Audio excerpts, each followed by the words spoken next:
Now it's my pleasure to introduce our first speaker, Associate Professor and Director of the UC Davis Institute for Psychedelics and Neuropathology and Biochemistry and Molecular Medicine, and that's a mouthful, Dr. David Olson, who will introduce us to psychedelics and the brain.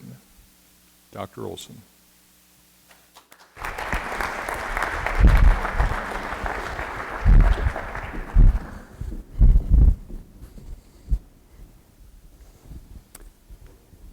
Hello, everyone. I'm David Olson. I'm the director of the UC Davis Institute for Psychedelics and Neurotherapeutics.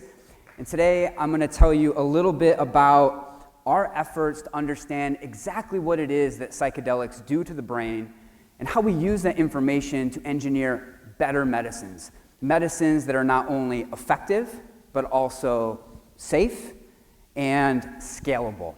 Medicines that can be used for a range of brain conditions like neuropsychiatric diseases such as depression, PTSD, substance use disorders, schizophrenia, but also neurological conditions like stroke, traumatic brain injury, and even neurodegenerative disorders like Alzheimer's disease and Parkinson's disease.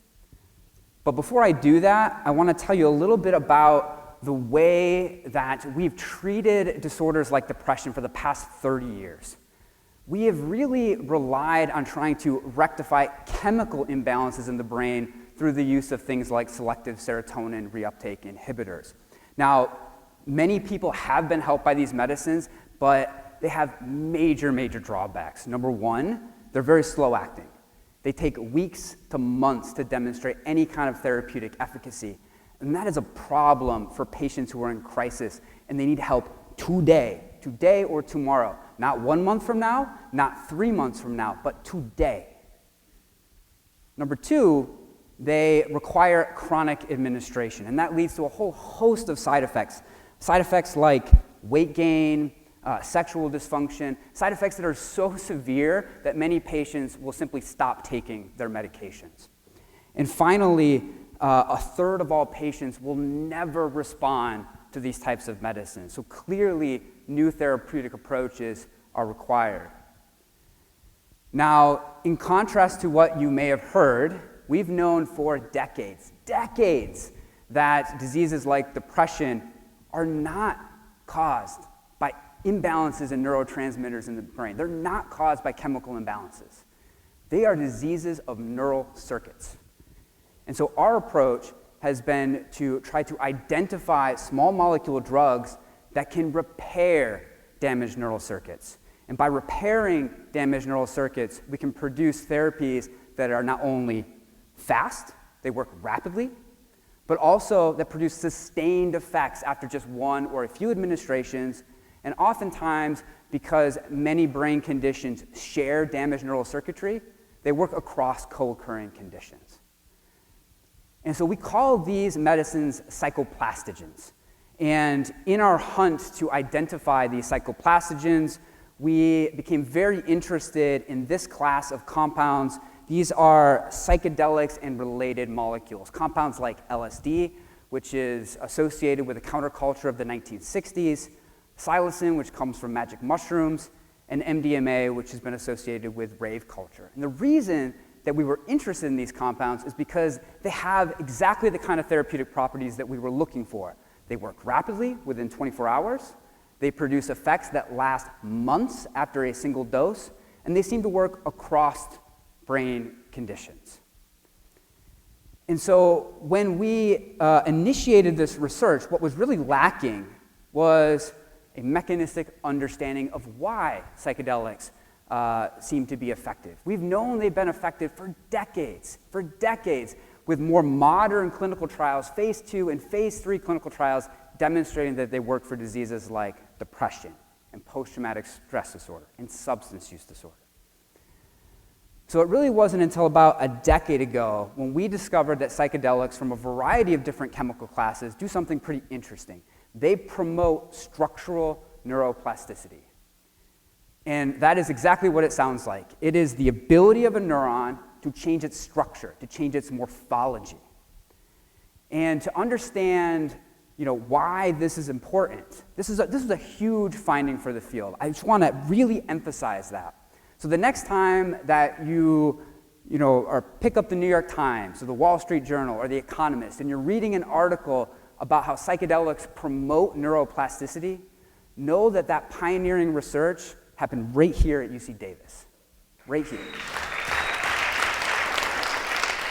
And to understand why this first mechanistic explanation of the neurobiology of psychedelics, why this is important, why this can explain their broad therapeutic effects, you need to know something about the structure of neurons in a part of the brain called the prefrontal cortex. Now, the prefrontal cortex sits right about here. It's the so-called executive control center of the brain, the master regulator, the conductor of the brain, if you will. And that's because it talks to a whole bunch of other brain regions that do things like control mood, motivation, fear, reward, memory. And so in a healthy brain, neurons in the prefrontal cortex look a lot like a tree. And in fact, scientists will often refer to things like dendritic arbors because the dendrites of neurons look a lot like the branches of a tree. And if you zoom in on one of those dendritic branches, you'll see these little tiny nubs. Those are called dendritic spines. And they would be analogous to the leaves of the tree. And in many, many brain conditions, it looks like winter. All of the leaves have fallen, the arborist has come in, and they prune back all of the branches. And because those dendritic spines are the sites of excitatory synapses in the brain, the way that neurons communicate with each other, this atrophy leads to dysfunction of the prefrontal cortex. It can't talk to all those other brain regions, and that ultimately results in all of the symptoms that we're familiar with in disorders like depression and Alzheimer's disease. And so many years ago, we realized that we could image the structure of these neurons using fluorescence microscopy. And then we could treat these neurons with psychoplastogens like psychedelic compounds, and we can actually watch this repair. And that is really, really important because it allows us to do drug discovery. And something I want to emphasize, while these first-generation psychedelic compounds may have therapeutic properties, they were never optimized or engineered to be neurotherapeutics. And as a result, they all have a host of issues associated with them. Compounds like MDMA are psychostimulants. That leads to abuse potential. Compounds like ibogaine bind to an ion channel in the heart, which can cause cardiac arrhythmias, and in the most severe cases, even death. And compounds like LSD and psilocin have very powerful hallucinogenic effects that necessitate in-clinic administration. In order for psychedelic-assisted psychotherapy to be administered both safely and effectively, it has to be given in the clinic under the supervision of usually multiple healthcare professionals, and that drastically increases the cost and the complexity of the treatment. And of course, that is going to limit the number of people who could really benefit from this type of medicine. Now, let's assume we've got a crystal ball, and we can peer into our crystal ball, we can look into the future, and in the future, we see that everybody is assigned their own personal therapist. And there's a psilocybin-assisted psychotherapy center next to every Starbucks. And the insurance companies will completely reimburse for psychedelic-assisted psychotherapy. Even in that scenario, there's a large number of people who are going to be left behind. If you have a co-occurring condition like schizophrenia, like dementia, or even if you have a family history of something like psychosis, you might not be a good candidate for psychedelic-assisted psychotherapy. And it's important to remember that there's a genetic component to neuropsychiatric diseases, and they are highly heritable.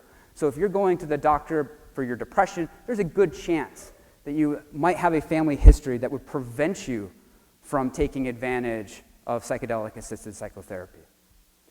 Now, in addition to all of the people who simply can't take these medicines, there's a whole bunch of people who won't. And they either won't because these drugs are known to induce anxiety-like states.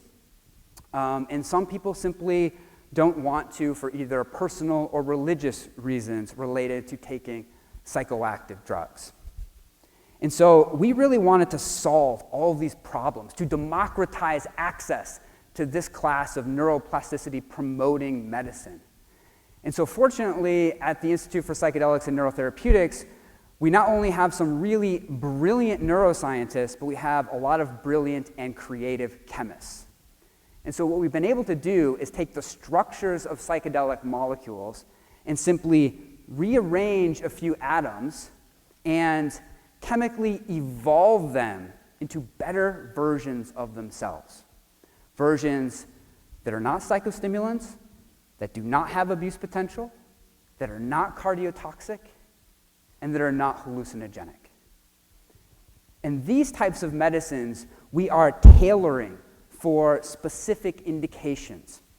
And I'm very, very excited to share the fact that the first non-hallucinogenic psychoplastogen coming out of UC Davis has been licensed to a company called Tedx-style, and they have successfully completed phase 1 clinical trials demonstrating that that compound is not only extremely well tolerated, but it also engages brain mechanisms that might be relevant to neuroplasticity in humans.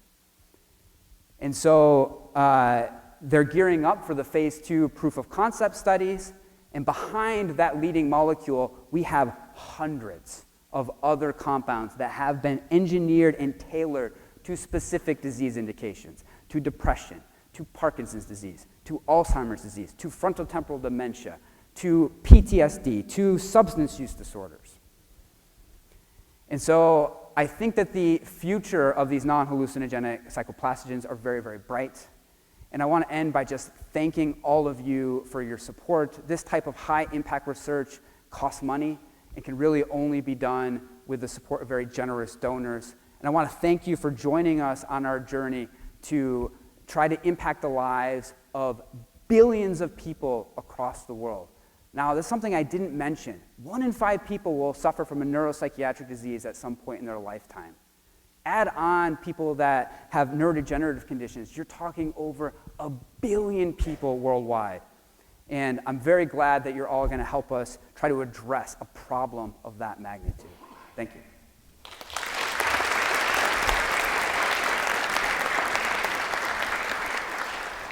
Wow, that gives a whole new meaning to the old phrase, better things for better living through chemistry. To date me quite a bit. Thank you. That's some terrific information to digest, and now we have time for a few questions.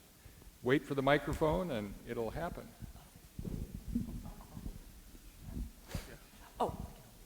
I'm so happy to see you in person. I've read a lot of your articles, and it's so exciting what you're doing.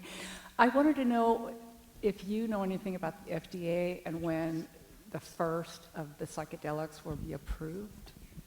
So, still not entirely clear, but it's expected that the FDA will approve MDMA for post-traumatic stress disorder very, very soon, within a year or two.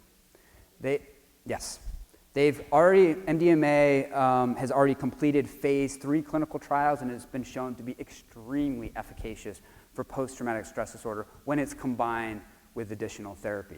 Psilocybin is a little further behind. Phase 2 clinical trials have been very promising for psilocybin. That might be a few more years in the future. But there already is a psychedelic-like compound, a psychoplastogen on the market right now, and that is ketamine. Ketamine is a dissociative anesthetic that has been used for many, many decades. We use it in the vet school, to anesthetize animals, but it was found more recently in the last couple of decades that ketamine has very rapid-acting antidepressant effects, and it works by promoting the growth of these critical neurons. And in 2019, it was approved by the FDA for treatment-resistant depression. The problem with ketamine is that you have to go into the clinic and receive an infusion of it, and so very few patients are benefiting from it, and a lot of insurance companies are not paying for it. So only the people that can afford to pay for it out of pocket and can afford to take off the time to go to the clinic for a full day are really benefiting from it right now. I have another question here. Yeah, right here. Okay. Do you use any animal models in your research to identify these molecules? We do. All preclinical drug research uses animal models to assess safety and efficacy, but we try to move away from animal models whenever we can. And our group actually has developed the first ever cellular assay of hallucinogenic potential, allowing us to avoid using animal models as much as possible. I didn't have time to talk about it today, but basically what we did is we engineered a protein to light up when a hallucinogenic molecule binds, but not when a non-hallucinogenic molecule binds. And we're using that to do a lot of our drug discovery. We have time for another question. Just hold it right. Where do UC Davis Health stands in terms of MDMA clinical trial? Because it has been filed NDA fast track and likely to be approved by August 10. So I wonder whether neurobiology or psychiatry involved in phase 3 clinical trial participating in any way? Sorry, I'm having a hard time hearing the A question. clinical trial, are they participating in the clinical trial, UC Davis Health? For the clinical trial of the novel compound.